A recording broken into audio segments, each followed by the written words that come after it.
Good morning everyone, and welcome back to Craft Eccentricity, and up again today with more from Globeland. So today we're doing birdie stamps, and we're using this triptych die or a trifold. You can fold this if you want to, but I'm keeping mine flat and straight today, and I've used this kind of churchy shape window shape that comes with it that will sit on top.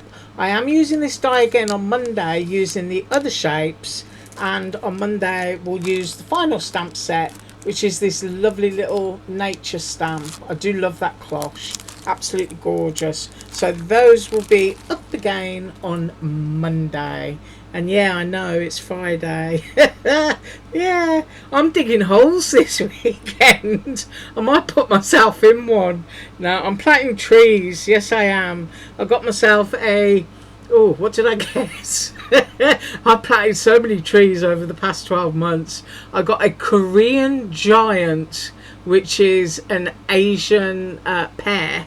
So I got one of those, and then I found out you need a pollinator for it, otherwise you won't get no pears. So I'll work on that one. And I got two pluots, which is a 75% plum, 25% apricot, and I got the splash, and I got the emerald drop. But I've already got the dapple dandy, so yeah. That's what I'm going to be doing, getting mud up the nails. Right, I have cut that die. So I'm trying to get as close as I possibly can. There we go. You've got a lovely little embossed section there. This would look fabulous for Christmas. You could absolutely turn this into some kind of little Christmas ornament. If you cut that in gold foil, all that's going to be all lovely embossed, and then you can do all your window decoration below. So this one is seasonal. And I have stamped and I have cut my windows, so we're going to colour and we're going to glue down. So I just love these birds. I just think they're absolutely insane. So I cut that one so that he's looking into the middle, and then I cut that one so that he's looking into the middle, and I cut this one. Look at that. He's had 2 cups of coffee, isn't he? You mean so much to me, which is one of the sentiments that comes in that stamp set, and that one is going to go there. Now we're going to use Tombow watercolour markers because I love them, and that huge stamp block that I got from the haul. Was the haul on Monday? I think it was. And everything was $1. I mean, look how thick that is. Gorgeous.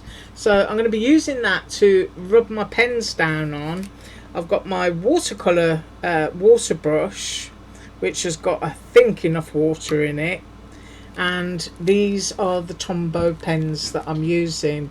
I just knocked my ruler on the floor. So we're going bright and happy today. So I'm just going to pause while I pick my stuff up.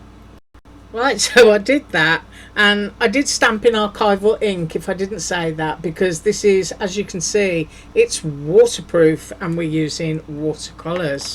Right, so I need to take the birdies off of here and move the base out of the way just for a minute.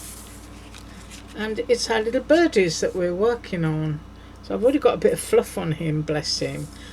And I'm trying to think. I'm going to use, I think, this kind of goldeny orange for all of the beaks. Now, when you're using these, they are watercolour markers, and you can use them neat, or you can scrub them down, which is what I do, onto a little palette, and then use your water brush, and that will dilute them.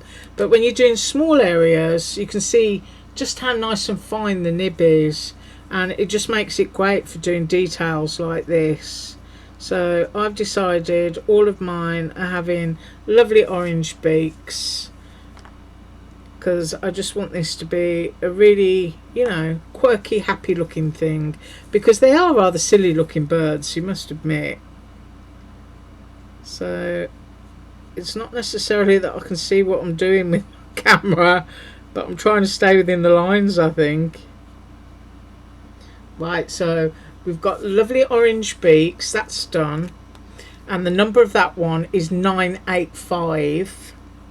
And then I'm going to use a pale blue to do their eyes, so I've got a 451 here, and I'm going to do those all the same. So I've got my little eyes, and he's got a little bit of an eye coming off his head. And I'm going to do this one.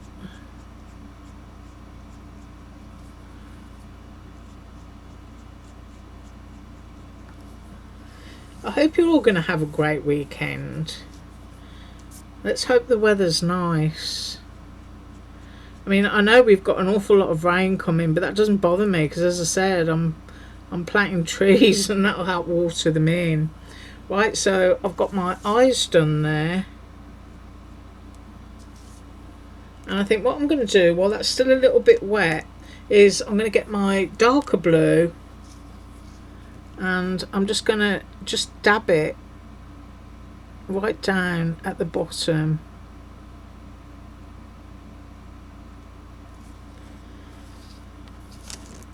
And I'm going to do the same with this one. And then I'll tell you what colour I've used. In fact, I'll do that now before I forget. This is 452. And then I'm going here as well.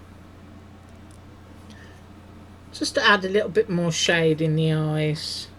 And then, because you can use these a bit like alcohol markers, you can just go in and push that colour around using something a little bit paler.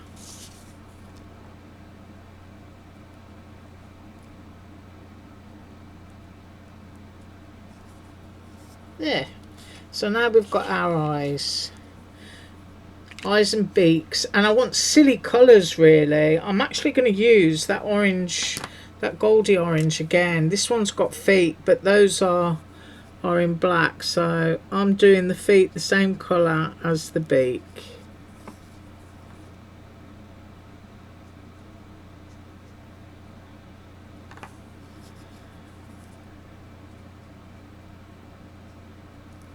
There.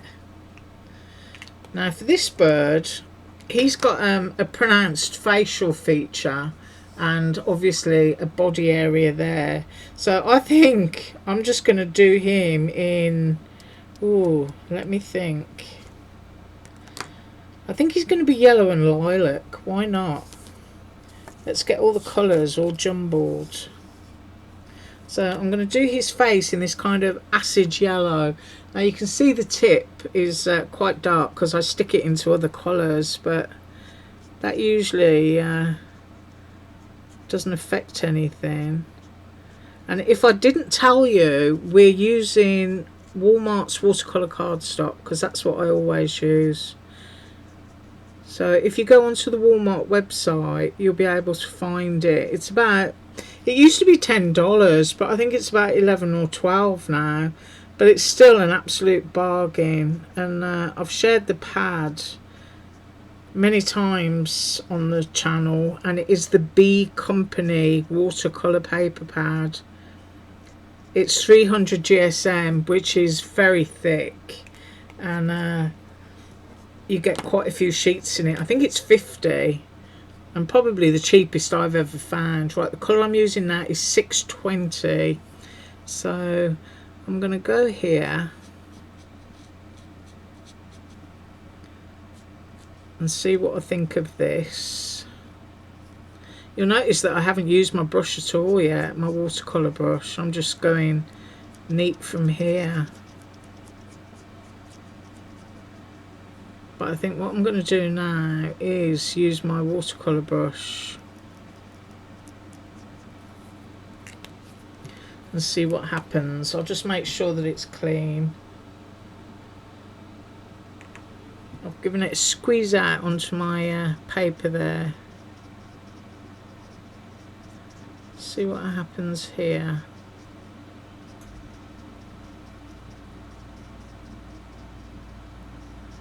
Kind of a smoky lilac now, so he's a little bit paler, and I want to do the same effect I think on his head, except I'm going to start here and then push it paler to the top of his head.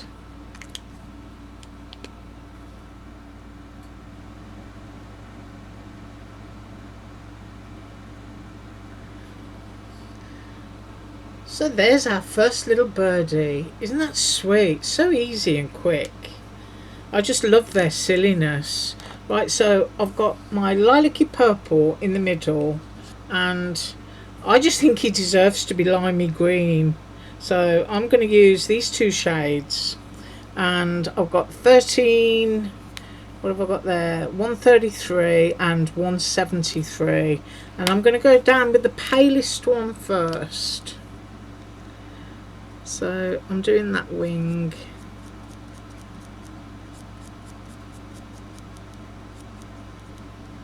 These pens stay juicy for such a long time. Now, I think these are on my Amazon links, I'm not sure. Now, what I will tell you about these markers is they're not cheap, but they do last an awful long time, and they are extremely good quality.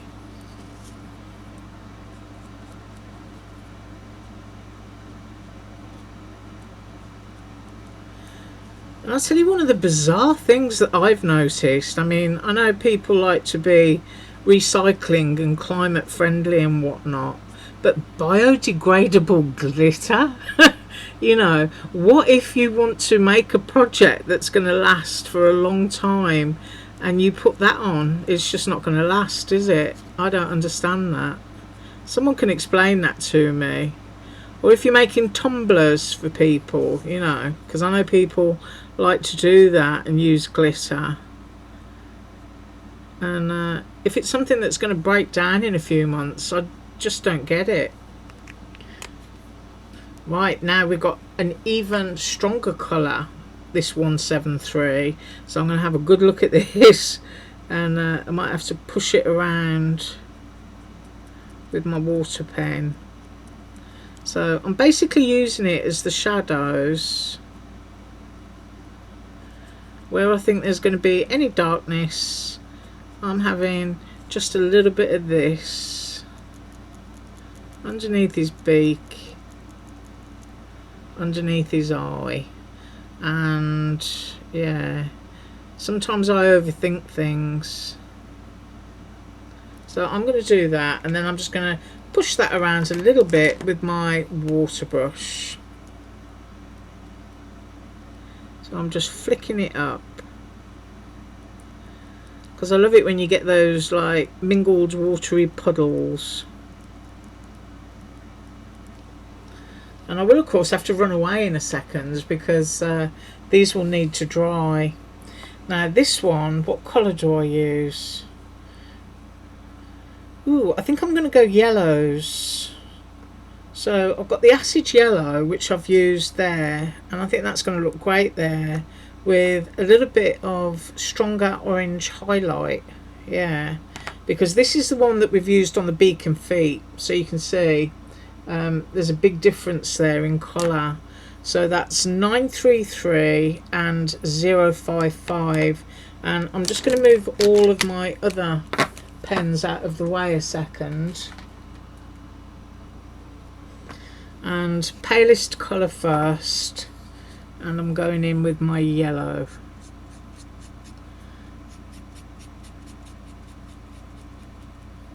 Ooh, he looks cute. He's almost lemon shaped anyway, so it kind of suits him.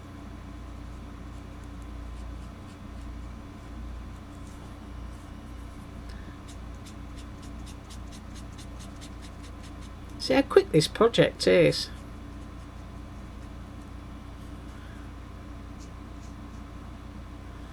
And then, even though this is kind of shadowed with the ink, I'm still going to colour it. Now, for his bit on the head, yeah, I think I'm going to go yellow. Now, I'm probably not accurately within those lines, but that don't bother me. And then I'm going in with the orange to stripe up his little wings and into those shadow areas. I'm also going to do that here on his tail, across his tummy, and here. I'm going to go a little bit there. I'm going to go a little bit there. And then I'm going to push that up with my watercolour brush.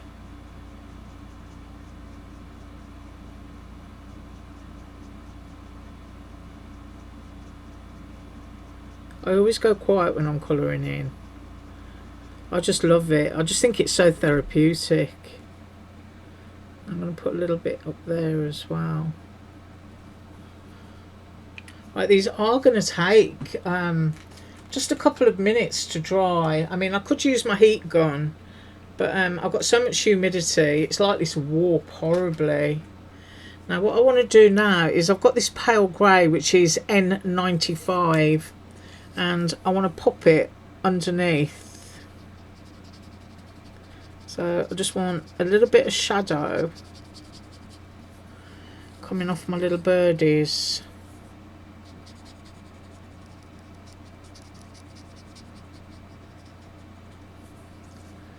Now be careful when you're doing that, because as I say, watercolour, you're going to push watercolour if you've got it within that region. So nothing perfect, just scribbled down. These would look fabulous on tags, wouldn't they? And then I want to use that pale blue, which is this one, 451. And I'm going to do a little bit of colouring. I just need to clean my water brush. This is what I'm cleaning my water brush on. Just a napkin. And the reason it's a napkin is because I just couldn't be bothered to go and get a kitchen roll, because I haven't got one in the kitchen. I store them in the room on the side of the garage, and I didn't want to go over there in my gym jams. Right, so we're going to have just like a little bit of blue sky. I've got rubbish everywhere on here. There we go. And I am going to swish this out on my block because I only want it really pale.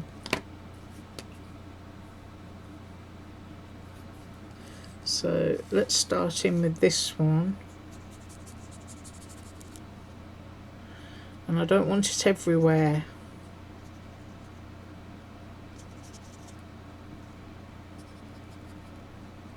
So that's kind of like my sky. And you will see that when I pick it up, that there is a colour difference between that and the white. I've got a little bit left, so let's go down on here.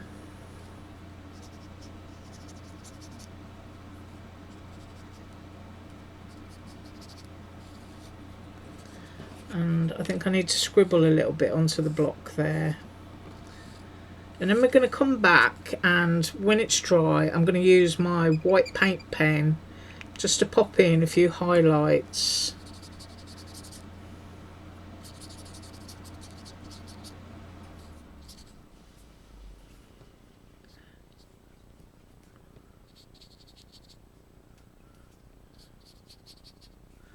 There.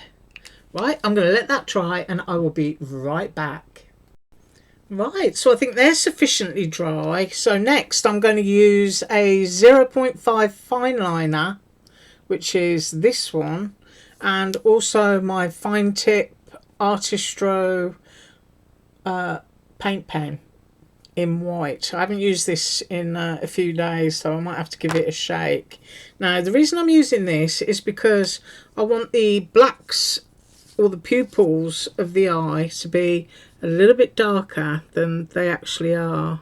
So I'm just very gently going on there because I want it to pop.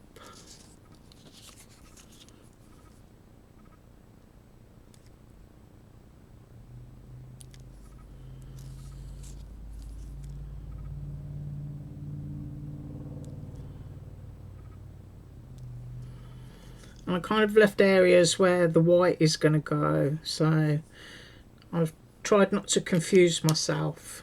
Now I'm just going to give this a quick shake, and then I want to put the pupils on, the little highlight dots, because it just kind of brings them to life when you do that.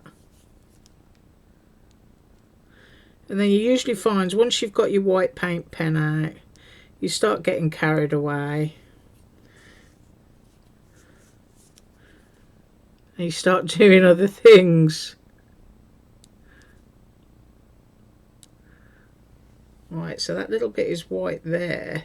But I want to come back in with my black pen because I want my birdie to be breathing. So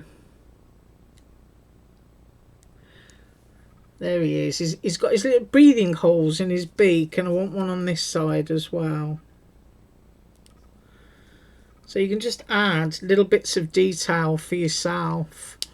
And now I'm going to use a little bit more white. So I want to go up here.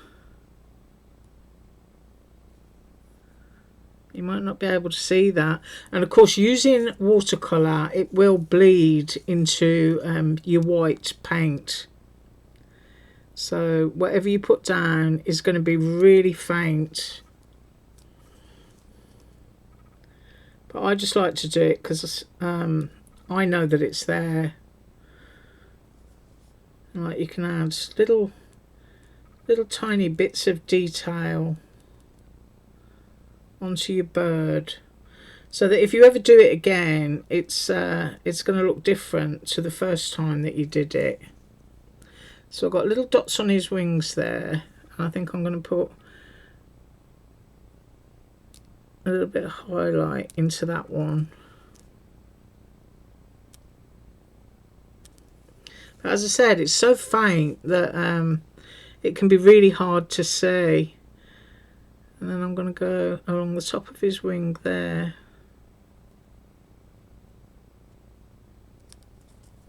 And I'm going to have a few dots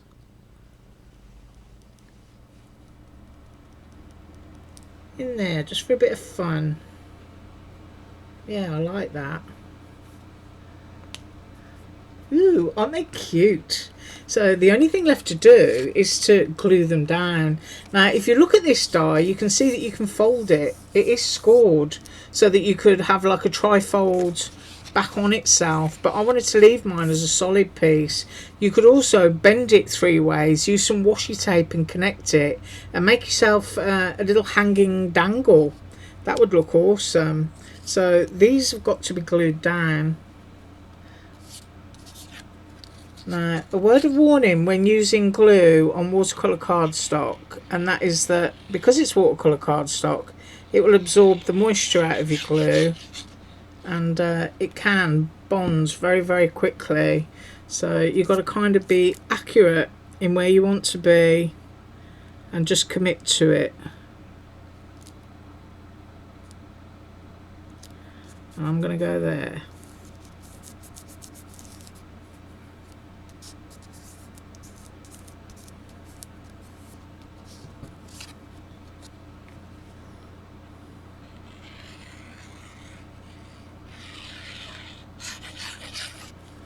I've really enjoyed making these.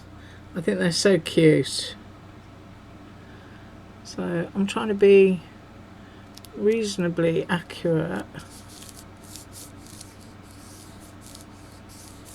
And you could of course pop this into a pocket on a journal page if you tri-fold it.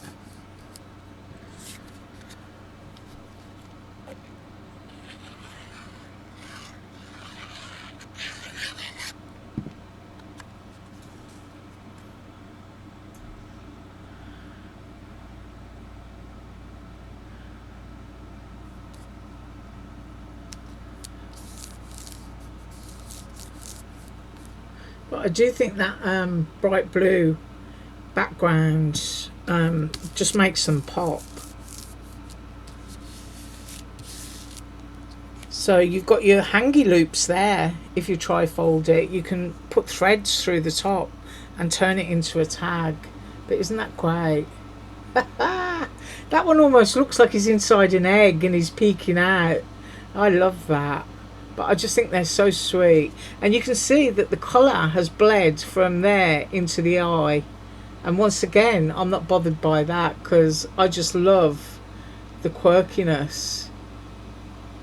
and the fact that it's just not that perfect.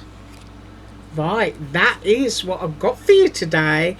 I do thank you so much for joining me. Do have an absolutely fabulous weekend, and as usual, all links below. Bye.